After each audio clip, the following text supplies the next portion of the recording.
Because rational expressions are ratios of polynomials, you can simplify them the same way as you simplify fractions.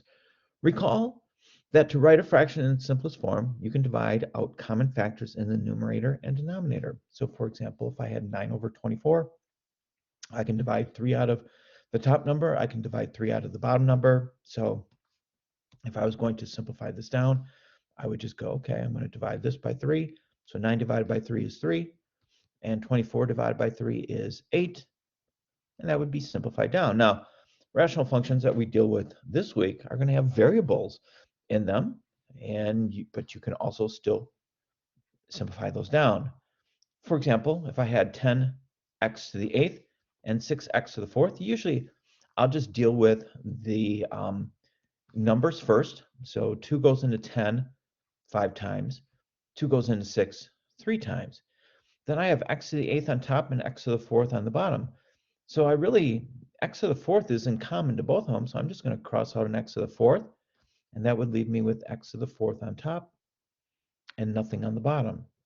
Now I could have, like x to the 8th, I could have did 1, 2, 3, 4, 5, 6, 7, 8, and on the bottom I had x to the 4th, so I could have did 1, 2, 3, 4, and I could have just crossed out whatever is the same. But I remember the rule from exponents. It says if the base are the same, we subtract the exponents if it's division.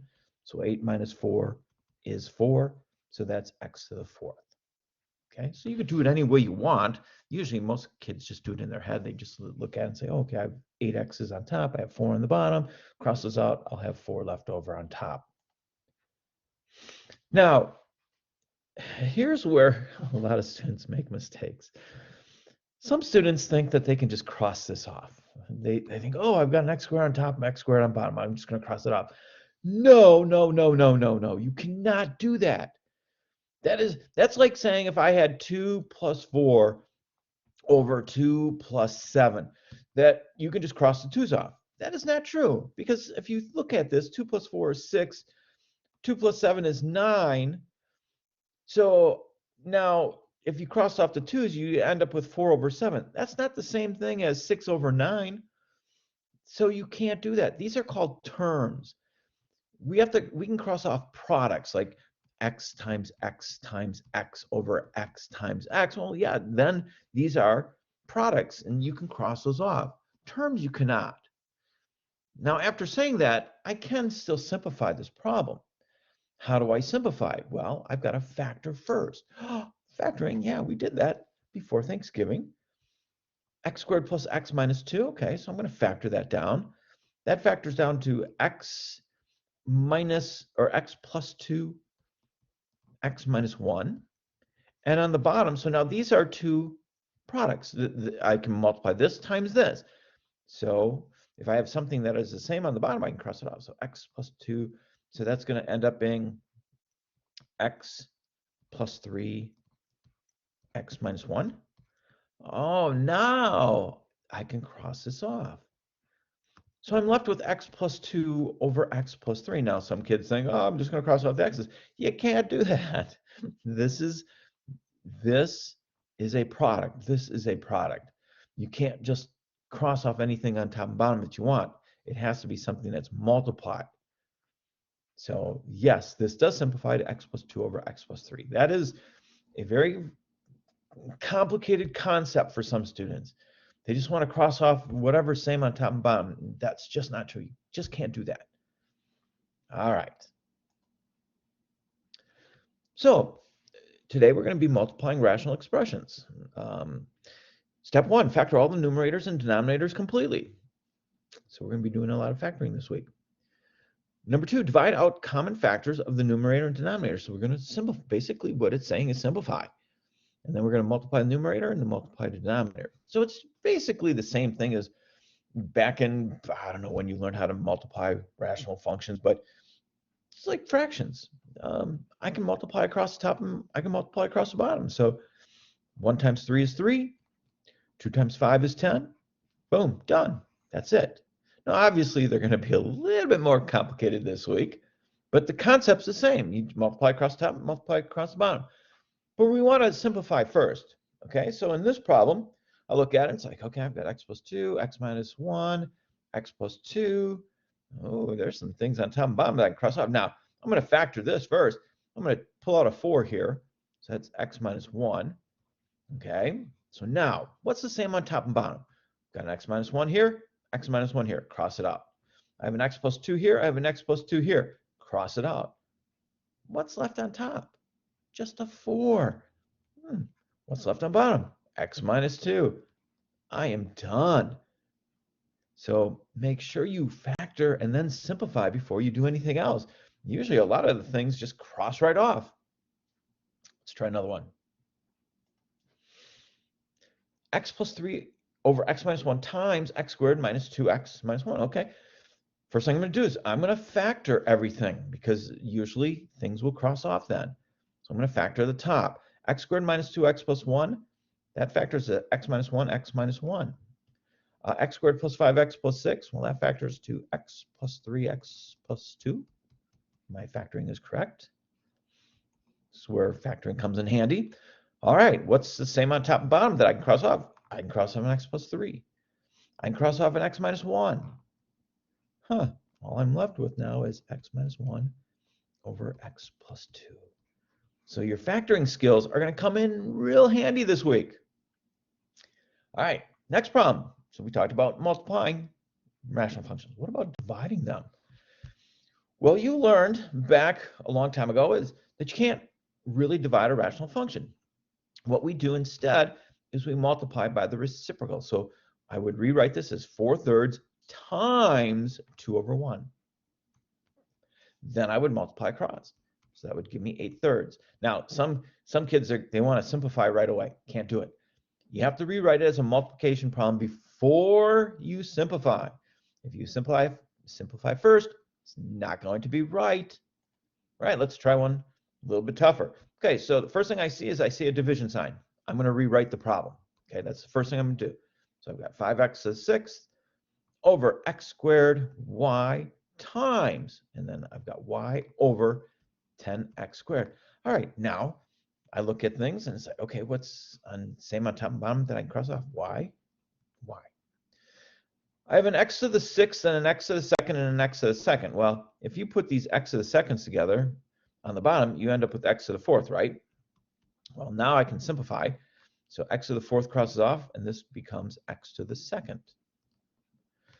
So now all I have left on top, the 5 and the 10.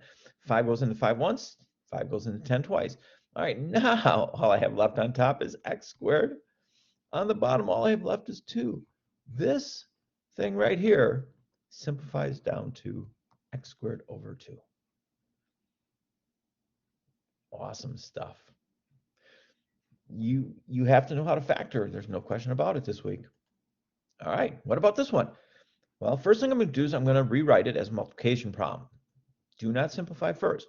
So I've got x plus 1 over x minus 2 times 2x plus 2 over 5 x plus 1. Now, anything x plus 1's cross off? That looks like it. I can't cross off an x minus 2 and an x plus 2 because that's not the same thing. So on top, I'm left with 2x plus 2. On the bottom, I'm just left with an x minus 2. Done. That's it. All right, so that is multiplying and dividing rational functions. Now, the next thing we're going to do is we're going to talk about adding and subtracting. Now, this gets a little bit more complicated. And some kids are like, well, it can't be that hard, but it gets back to adding fractions, okay? And what do we know about adding fractions? Well, if the denominator is the same, we just add across the top, and we keep the denominator the same. So 1 plus 1 is 2. 2 over 2 is 2. It's the same. It's common denominator, so you just keep it. So my answer would be 1 here. 1/2 plus 1/2 is 1. Okay? So when the denominators are the same, all we do is we just add across the top, leave the denominator the same, either if it's addition or subtraction. Okay? So now if it's a rational function, same thing. My denominators are the same here, x plus 4. So I'm just going to add across top. So I've got x minus 3 plus x minus 2. Well, x plus x, that's 2x. minus 3 plus negative 2, that's minus 5 over x plus 4. Done.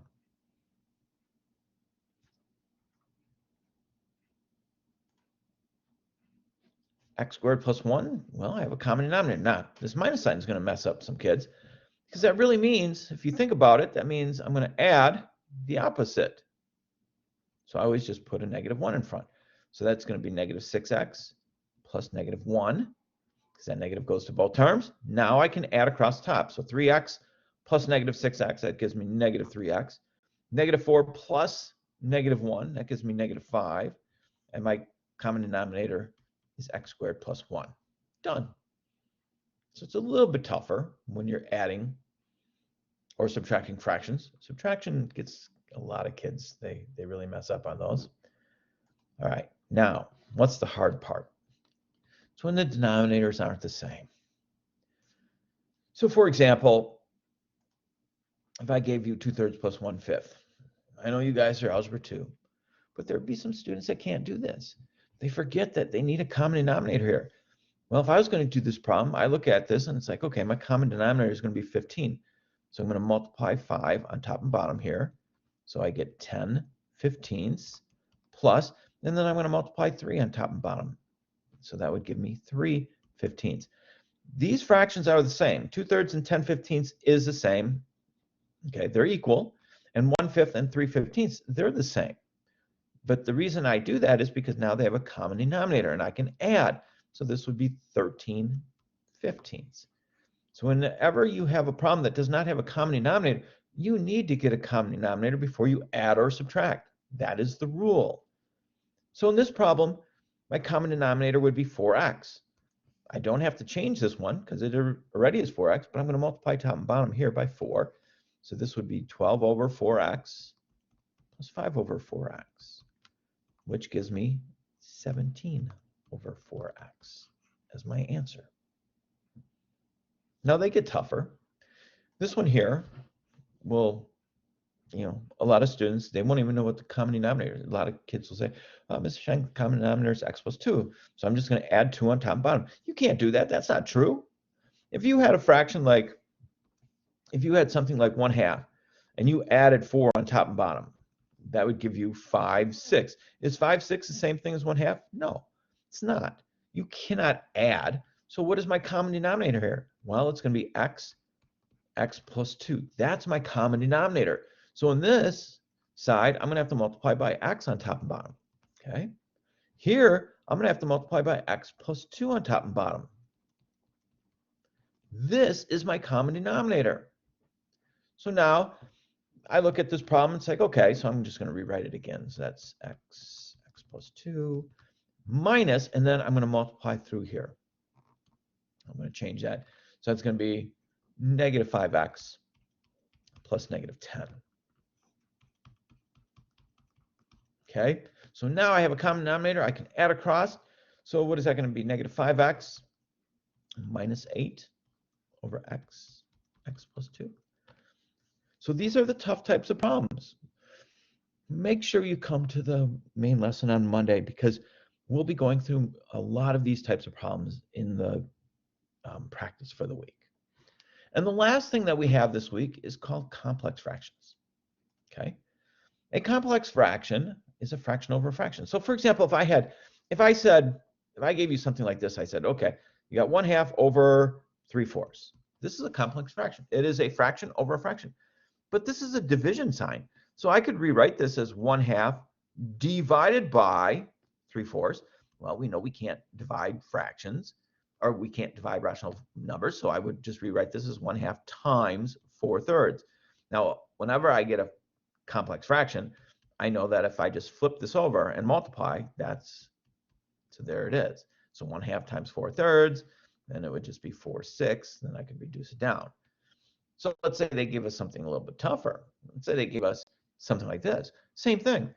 I'm going to look at this problem, and I look at it and it's like, okay, I'm just going to rewrite this as x plus 1 over x squared minus 1 times, and then I'm going to just flip this one over, x minus 1 over x. Now it's a multiplication. I know that this factors to x plus 1, x minus 1. So now can I simplify anything on top and bottom? Yeah, x plus 1, x plus 1, x minus 1, x minus 1. This is equal to, if everything on top crosses out, you have to put a 1 there. This whole thing right here, all of this is just 1 over x. Done. How about this one? Well, I've got 20 over x minus 1 times, I'm going to just flip this over. And then I'm going to factor out a 3 right away also. Okay, so now if I simplify, x minus 1's cross off. How about the 3 goes into 3 once? 3 goes into 6 twice. Oh, the 2 and the 2 cross off. My goodness, everything crossed off. So what does that mean? That means I have 1. 1 on top, 1 on bottom. My answer is 1. So what does that mean? Well, if I put any number in here, let's say I put in 10. So I put 10 in for x. So I'll end up with 20 over 9 over, and then 6, and then that's 30 minus 3. So 30 minus 3 is 27. And if I flip it over, that becomes a 3. That becomes a, what is that, 9? Oh, no, that would have been easier just to put a 1 in the 3. And then I could simplify this, 1 and a 2, and it'll just simplify down, and it should simplify down to 1. But that's a complex fraction. Anytime you have a complex fraction, just flip it over. It just becomes real easy then. All right. Hopefully you guys make it to Monday's main lesson. See you there. Bye.